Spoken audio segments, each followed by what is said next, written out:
Eugène.com, le journal où personne ne chôme. Bonjour, ici Paul pour Eugène.com. Aujourd'hui, nous réfléchissons au lien entre numérique et écologie. Pour cela, nous allons interroger Guillaume, travaillant bénévolement à l'association Medication Time. Guillaume, vous travaillez bénévolement dans l'entreprise Medication Time, enfin, devrais-je dire, dans une association. Pouvez-vous nous parler d'elle, s'il vous plaît? Alors, Medication Time, c'est une association de chorale, mais qui intervient aussi à Limoges, par exemple, enfin, en tout cas sur la région Limousin, l'ancienne région Limousin, et qui intervient autour de l'autonomisation collective ou individuelle, c'est-à-dire comment en pratique on s'autonomise ou comment collectivement on s'autonomise. Donc l'association, elle a commencé en 2009 avec des groupes de musique qui voulaient organiser eux-mêmes leurs concerts, fabriquer leur matériel, organiser leurs tournées et pouvoir fabriquer eux-mêmes leurs disques. Et de fil en aiguille,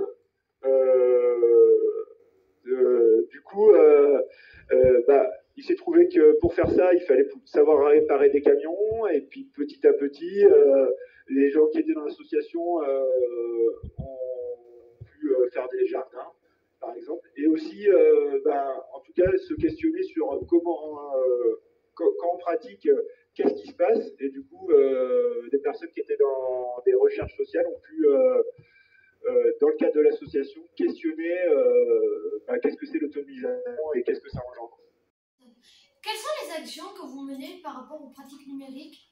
Voilà, le but, c'est de permettre moi, dans l'association, qui sont dans l'association, des ateliers autour du numérique, d'ouvrir une autonomisation sur les sujets qui les touchent, par exemple, c'est-à-dire, moi, le sujet qui m'intéresse et qui me touche, c'est le fonctionnement qui a trait au numérique, à réduire l'empreinte carbone du numérique à travers les gestions qui existent, le navigateur, la navigation du numérique, oui, on répare les associateurs.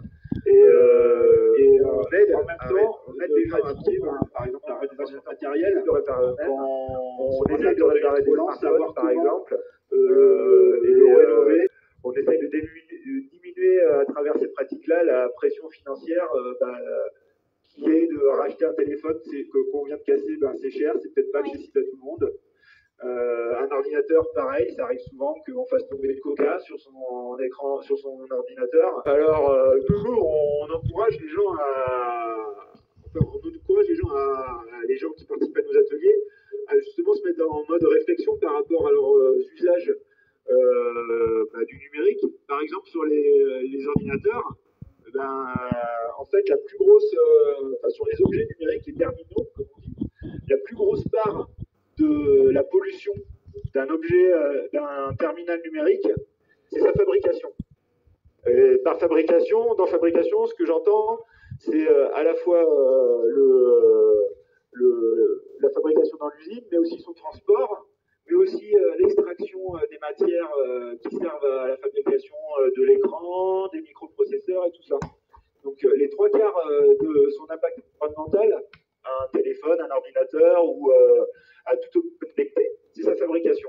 Donc là, c'est ça qui est important qu'on essaie de porter à la connaissance des participantes à nos ateliers. C'est que il y a cette part-là qui est énorme dans la fabrication. Donc racheter des objets numériques neufs, ça augmente la diffusion de gaz à effet de serre. Merci Guillaume et au revoir. C'était Paul pour Eugène.com. Eugène.com, le journal où personne ne chôme.